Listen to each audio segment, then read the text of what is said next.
आप सबको मेरा नमस्कार। एक महत्वपूर्ण मुद्दे पर आपसे बात करनी है, क्योंकि सरकार की मानिए तो सब इतना चंगा है कि ढोल बज रहे हैं, नगाड़े बज रहे हैं, चकाचौंध है। जमीनी असलियत बड़ी अलग है। थोड़ा सा देश के हालात समझ लेते हैं, पिछले 2 महीने के हालात। आगरा के एक तरुण थे, उनकी नौकरी चली गई, घर चलाने के लिए कुछ छोटा मोटा काम किया, कर्जा लिया, आर्थिक तंगी इस कदर बढ़ गई कि फंदे से लटकती हुई उनकी लाश मिली और पास ही बेटे और मां की भी लाश पड़ी थी। जौनपुर के 42 वर्ष के रमेश बिंद थे, मजदूरी करते थे, काम नहीं मिल रहा था, उधार लेके खर्च चला रहे थे। वो शिकंजा कसता गया, आर्थिक तंगी बढ़ गई, कर्ज बढ़ता गया, उस बोझ के तले दब गए और अंततः गतवा फांसी के फंदे से झूल गए। पिछले हफ्ते ब्रजेश पाल ने एक नोट लिखा और अपनी सारी डिग्रियां जला दी और कहा इन डिग्रियों का मतलब ही क्या है जब इनसे नौकरी नहीं मिलनी है, तंग आ चुका हूं। और उसके बाद उन्होंने खुदकुशी कर ली।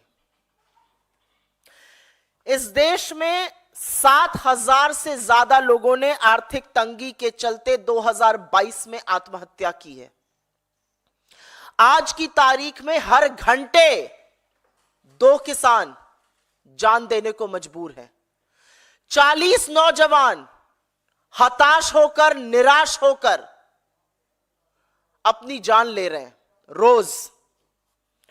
और ऐसे में मोदी सरकार आपको बताती है क्या बढ़िया चल रहा है, सब कुछ चकाचक है मामला।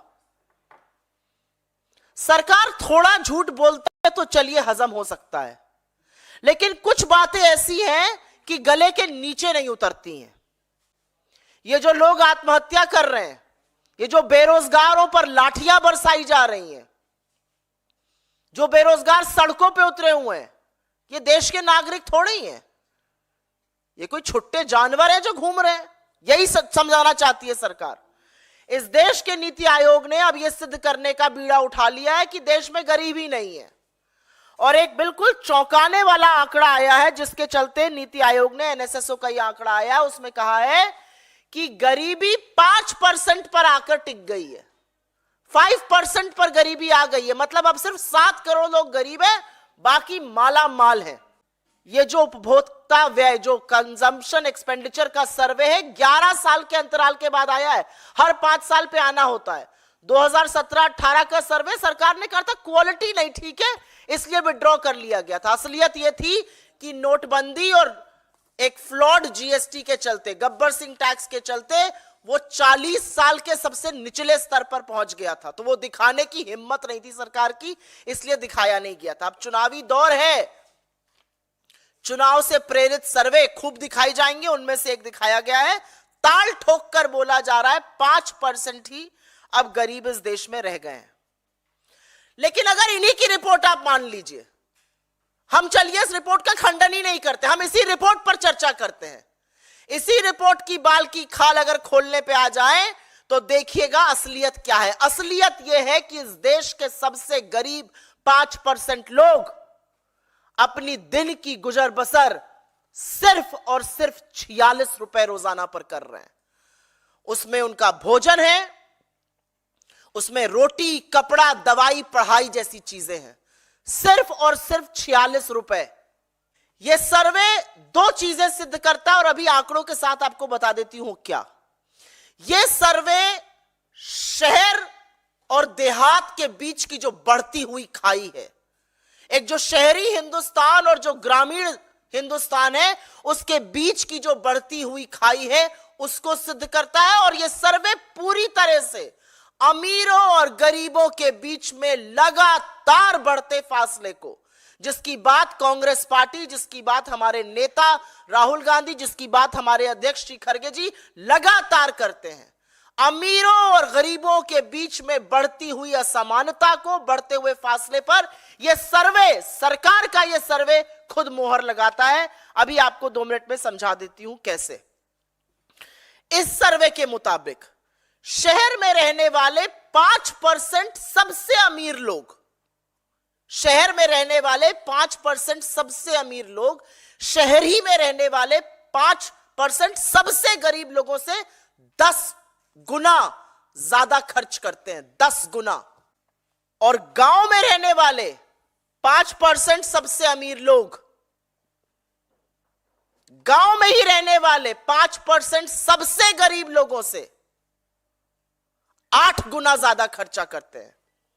ग्रामीण क्षेत्रों में 5% सबसे अमीर 350 रुपया खर्चा कर रहे हैं, और उसी ग्रामीण क्षेत्र में सबसे गरीब 46 रुपए खर्चा कर रहा है।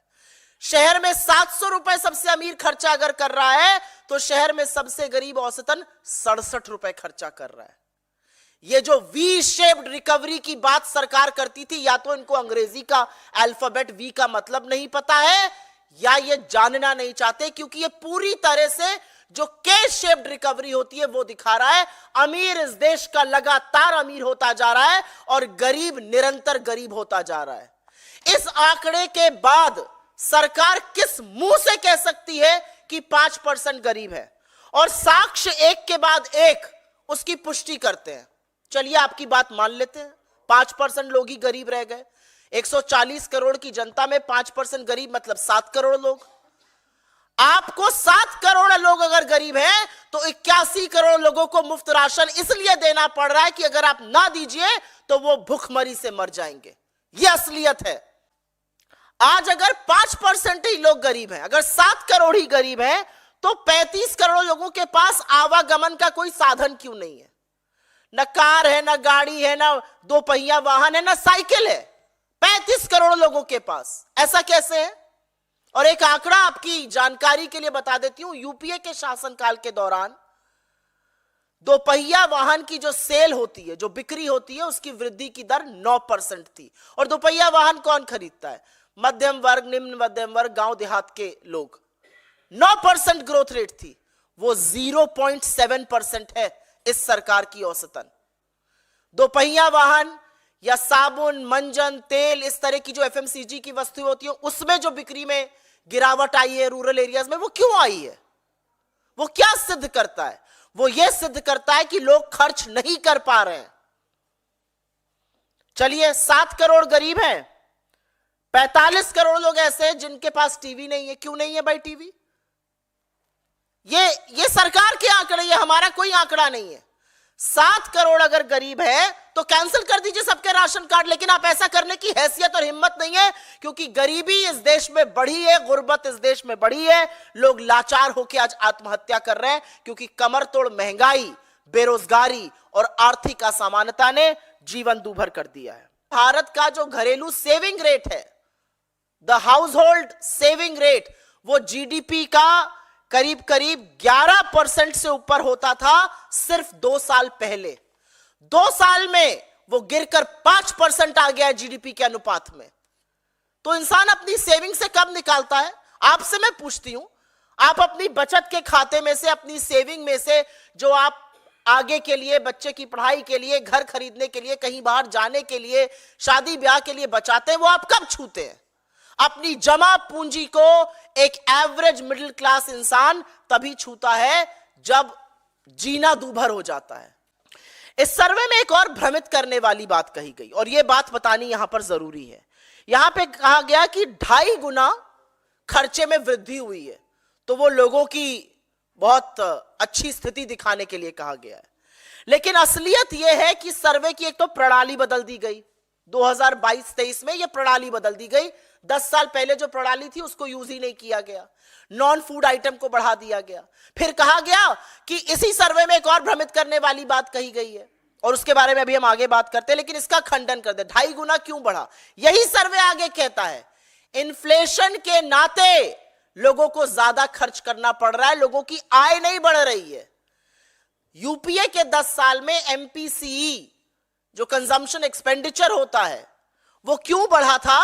क्योंकि लगातार लोगों की आय भी बढ़ रही थी, इकोनॉमिक ग्रोथ थी, आय बढ़ रही थी, हाथ में ज्यादा पैसा आ रहा था, लोग ज्यादा पैसा खर्च कर रहे थे। यहां पर स्थिति बिल्कुल विपरीत है, यहां पर आय नहीं बढ़ रही है।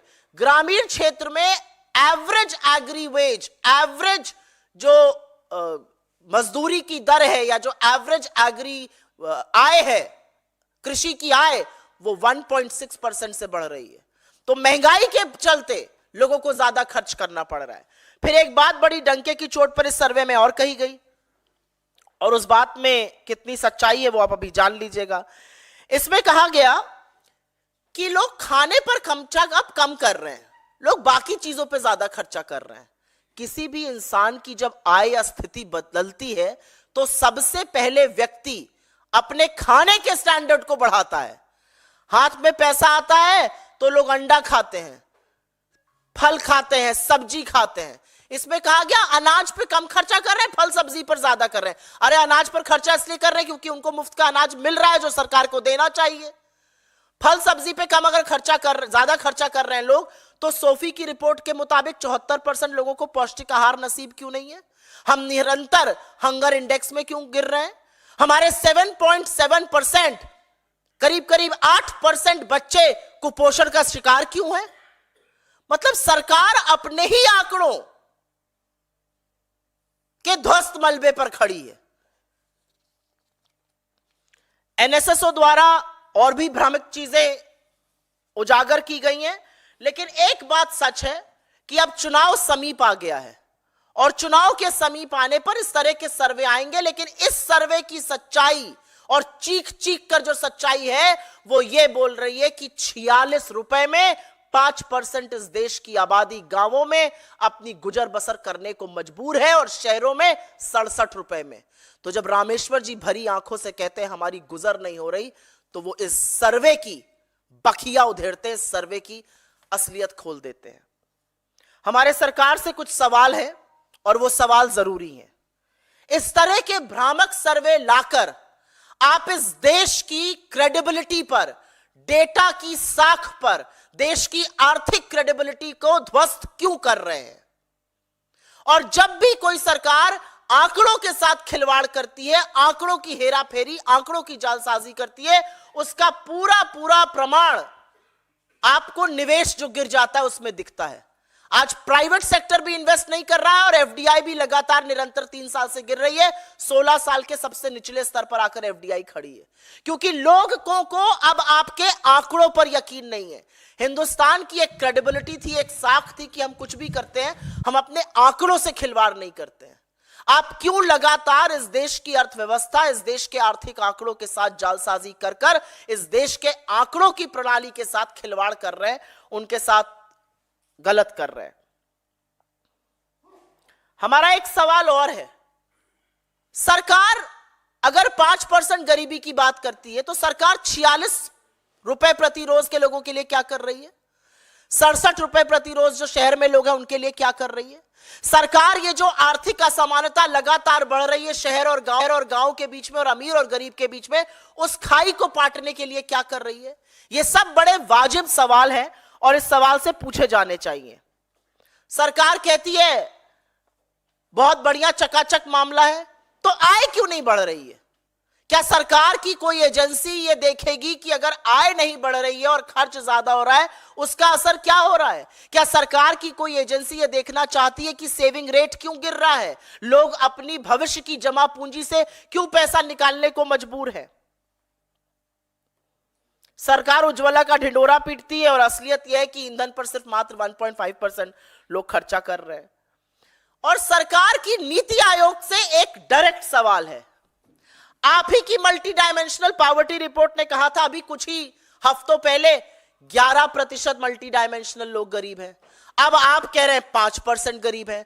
जुलाई 2023 में आपने कहा था कि गांव में 20% के लोग गरीब हैं। तो 20% लोग गरीब हैं, 11% लोग गरीब हैं, या 5% लोग गरीब हैं? क्योंकि यह रिपोर्ट नीति आयोग की 3 रिपोर्टों पर यह आंकड़े आधारित है। तो नीति आयोग में कौन सी रिपोर्ट सच्ची है, इस बात की पुष्टि नीति आयोग सरकार की जरूर करे। और असलियत यह है, अगर विश्लेषकों की माने, तो यह सब इसलिए किया जा रहा है क्योंकि जो महंगाई की लगातार बढ़ती हुई दर है, सीपीआई जो कंज्यूमर प्राइस इंडेक्स है, जो रिटेल इन्फ्लेशन जिसको कहते हैं, जो लगातार 6% से या तो बाहर है या 6% के करीब है, जो 4% होना चाहिए था उसकी सीमा रेखा से लगातार बाहर है, उसमें फेरबदल करने की कोशिशें की जा रही है कि किसी तरह से उसको भी जालसाजी करके नीचे लाया जा सके और फिर टीवी पर बददिमाग प्रवक्ता और मुंह बोले मंत्री पीठ ठोक ठोक कर कहे हम तो महंगाई की दर को नीचे ले आए। और अंत में मैं सिर्फ इतना कहूंगी कि सरकार ने और पीआईबी की प्रेस विज्ञप्ति यह मानती है कि advisory committee national account statistics ने उनके जीडीपी के बेस ईयर को 2017-18 में बदलने का सुझाव क्यों ठुकराया, क्यों वो आंकड़ा छिपाया गया, क्यों वो आंकड़ा नहीं आया, ये बात सरकार बताए। हमारे हिसाब से इस मंच से हमारी एक ही मांग है कि आंकड़ों के साथ जालसाजी और खिलवाड़ बंद कर दीजिए। अपने नैरेटिव के लिए इस देश की आंकड़ों की साख पर प्रहार मत कीजिए। आप ही का आंकड़ा अगर मान ले तो 46 रुपए प्रतिदिन पर 5% इस देश की आबादी गुजर बसर करने को मजबूर है। उसी में खाना, उसी में पढ़ाई, उसी में दवाई, उसी में कपड़ा, उसी में रोटी करने को मजबूर है। उनके बारे में यह सरकार क्या कर रही है? और मैंने कुछ लोगों का नाम लेके यहां पर साक्ष्य दिए थे। अगर सब ठीक है तो ये जो सड़कों पर बेरोजगार घूम रहे हैं इनकी स्थिति क्यों नहीं सुधर रही है? अगर सब ठीक है तो 2 किसान हर घंटे आत्महत्या क्यों कर रहे हैं? अगर सब ठीक है तो 2022 में 7,000 से ज्यादा लोगों ने अपनी जान क्यों ली आर्थिक तंगी के चलते?